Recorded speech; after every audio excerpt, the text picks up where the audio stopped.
Hello दोस्तों, inspired point में आपका स्वागत है। तो आज हम एक बार फिर आपके बीच लेकर आए हैं चिंता में खुद को बर्बाद मत करो। यह कहानी आपको बहुत कुछ सिखा जाएगी। हमें उम्मीद है कि यह कहानी वाकई में आपको बहुत पसंद आएगी। पूरी कहानी को ध्यानपूर्वक सुने, कहानी बीच में छोड़कर ना जाएं। तो चलिए शुरू करते हैं आज की कहानी। यह उन दिनों की बात है जब एक सन्यासी सेब के बाग में अपना समय व्यतीत कर रहा था। उस समय सन्यासी की प्रसिद्धि दूर दूर तक फैल चुकी थी। लोग अपनी चिंताओं और समस्याओं का समाधान खोजने के लिए दूर दूर से सन्यासी के पास आते थे। ऐसे ही एक दिन जब सन्यासी सेब के जंगल में लोगों को उपदेश दे रहे थे, तो एक आदमी अपने 24-25 साल के बेटे के साथ सन्यासी की ओर आ रहा था। जब वे उपदेश स्थल के पास पहुंचे तो सन्यासी ने उनकी ओर देखा और इशारा किया। उसके पास बैठने के लिए जब उपदेश समाप्त हो गया और सभी लोग चले गए, तब सन्यासी ने उस व्यक्ति को अपने पास बुलाया और बैठने को कहा। चारों ओर हरियाली थी, मौसम सुहाना था, तरह तरह के पक्षियों की आवाजें गूंज रही थीं। ऐसा नजारा देखकर उस व्यक्ति को अंदर से बहुत शांति महसूस हो रही थी। इसके बाद सन्यासी ने उस व्यक्ति से आने का कारण पूछा। इस पर वह व्यक्ति बोला, हे महात्मा, मैं अपने बेटे को आपसे मिलवाने के लिए 2 दिन की लंबी यात्रा करके आया हूं। यह मेरा इकलौता बेटा है और वह हर वक्त थका रहता है। ऐसा लगता है कि इसमें जान ही नहीं है। इसका स्वभाव भी काफी चिड़चिड़ा हो गया है। अगर हम इसे कुछ भी कहें तो यह हमारी छोटी छोटी बातों पर गुस्सा हो जाता है। इसकी देखने की क्षमता भी उम्र से पहले ही कमजोर हो गई है और उसके बाल भी सफेद हो रहे हैं। इतनी कम उम्र में बूढ़ा दिखने लगा। मैं समझ नहीं पा रहा हूं कि उसके साथ क्या हो रहा है। हे सन्यासी, मुझे अपने बेटे की बहुत चिंता हो रही है। मैं अपने बेटे को डॉक्टर के पास ले गया तो उन्होंने कुछ दवा दी और कहा, बेटा कम तनाव ले। वह अपने दिमाग पर बहुत अधिक तनाव लेता है, इसीलिए उसकी यह हालत है। लेकिन उन्हें बहुत समझाने के बाद भी मुझे तनाव का मतलब समझ नहीं आया। मुझे नहीं पता कि तनाव क्या है, इसका कारण क्या है और इसे कैसे दूर किया जाए। मेरे बेटे के मन की, लेकिन सबसे पहले मुझे यह समझना होगा कि तनाव क्या है, इसलिए मैं आपके पास आया हूं। सन्यासी, कृपया मेरी समस्या का समाधान करें। यह सुनकर सन्यासी ने उनके बेटे को बहुत ध्यान से देखा। उसके चेहरे को देखा, उसकी आंखों को देखा, फिर उसके हाथों की नाड़ी भी जांची।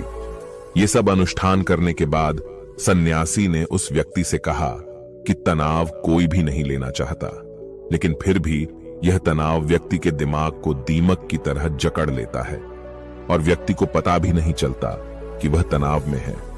लेकिन अगर व्यक्ति तनाव के कारणों को अच्छे से समझ ले और तनाव के बारे में एक पैमाना बना ले, जिससे उसे पता चल सके कि वह कितना तनावग्रस्त है, तो वह इस समस्या का समाधान भी ढूंढ सकता है। सबसे पहले यह समझ ले कि तनाव क्या है। जब भी कोई व्यक्ति काम कर रहा हो लेकिन उसका मन कल्पनाओं में भटक रहा होता है, इसलिए उसके शरीर और दिमाग के बीच एक दूरी बन जाती है। यह दूरी जितनी अधिक होती है, व्यक्ति उतनी ही देर तक बेहोशी की स्थिति में रहता है और शरीर और मन के बीच के इस तनाव को ही तनाव कहा जाता है। आखिर पसंदीदा खेल खेलने के बाद इंसान ऊर्जा और खुशी से क्यों भर जाता है, जबकि वह अपने शरीर को थका चुका होता है। लेकिन समझने वाली बात यह है कि खेलते समय दिमाग और शरीर पूरी तरह से एक साथ खेल में केंद्रित होते हैं, जिससे शरीर और मन के बीच दूरी नहीं रहती और तनाव नहीं आता, और मन में कोई तनाव हो तो दूर हो जाता है।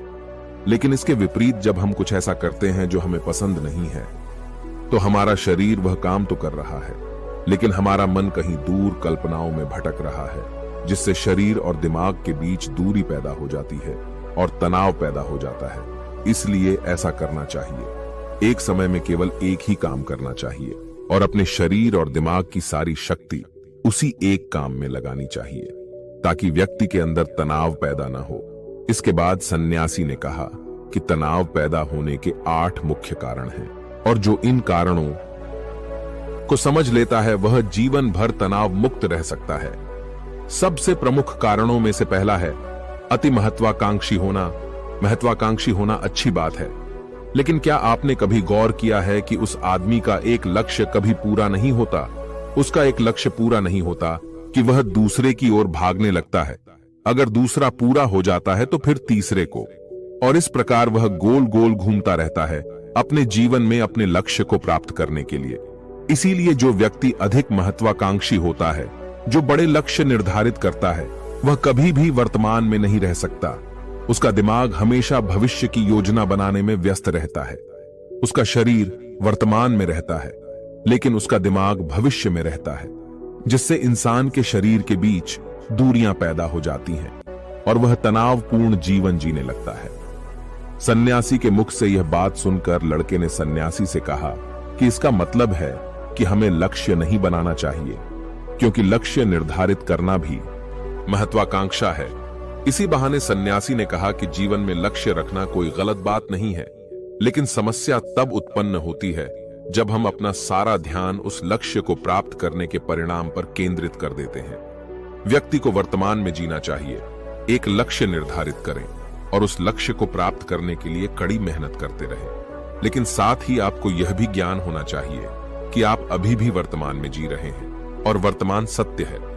सन्यासी ने आगे कहा कि ईर्ष्या तनाव का एक और बड़ा कारण है। जब कोई व्यक्ति ईर्ष्या और ईर्ष्या से भर जाता है तो उसका मन अंदर ही अंदर सड़ने लगता है।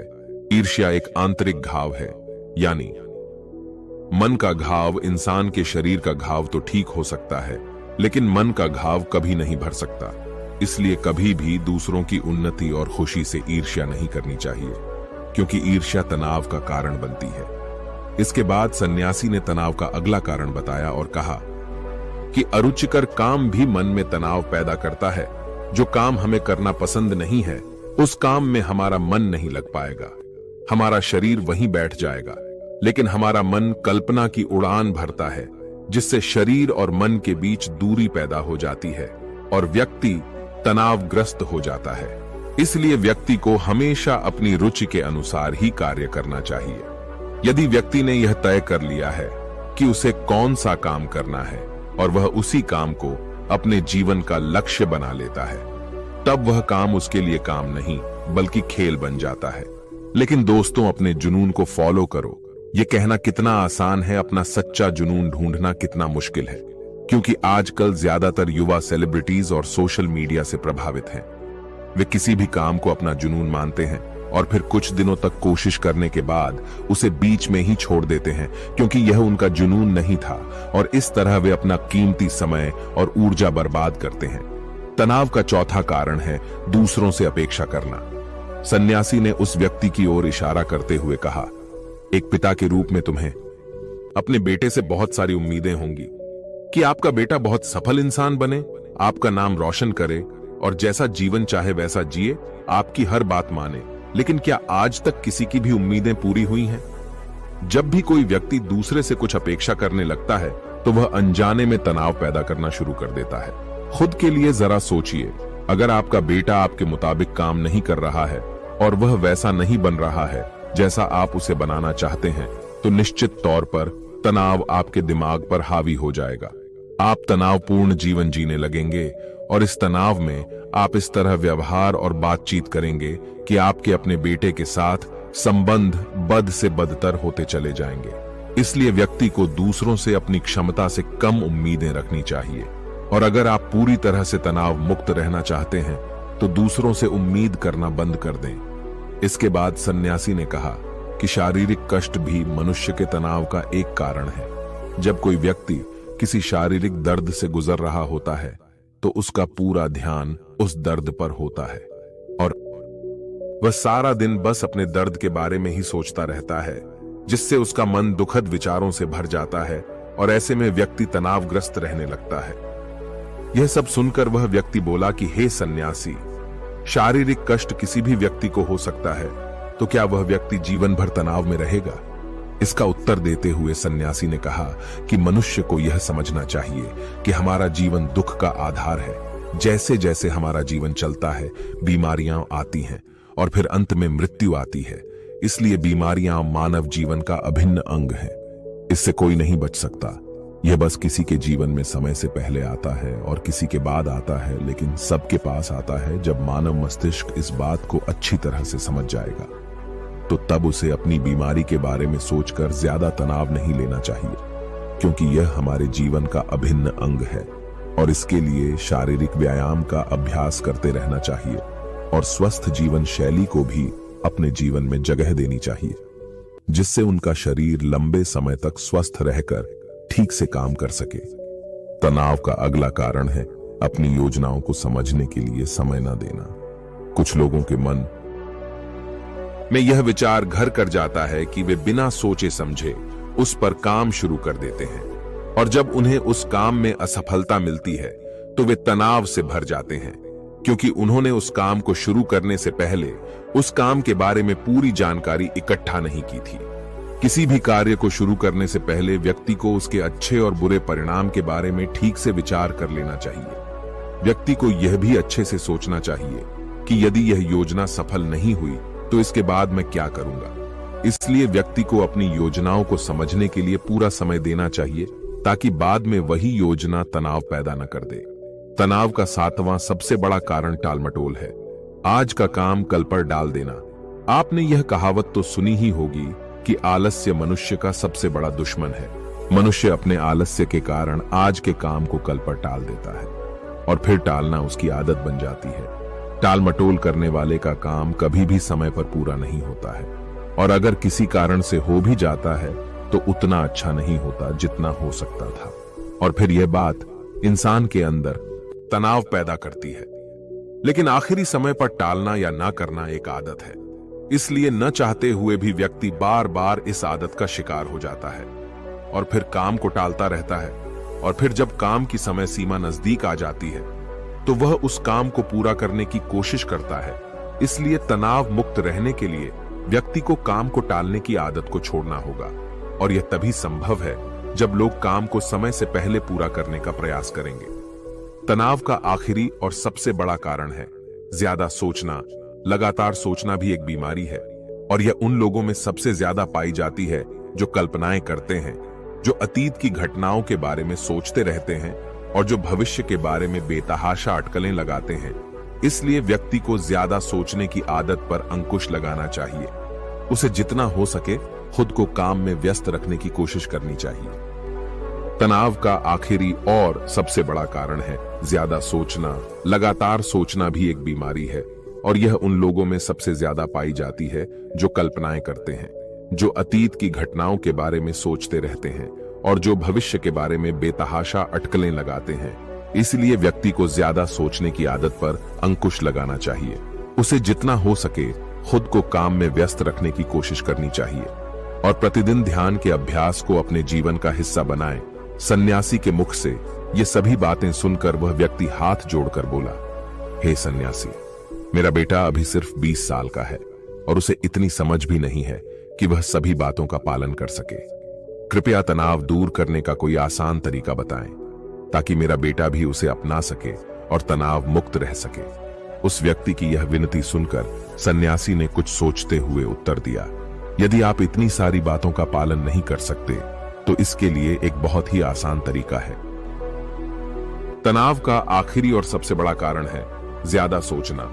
लगातार सोचना भी एक बीमारी है, और यह उन लोगों में सबसे ज्यादा पाई जाती है जो कल्पनाएं करते हैं, जो अतीत की घटनाओं के बारे में सोचते रहते हैं और जो भविष्य के बारे में बेतहाशा अटकलें लगाते हैं।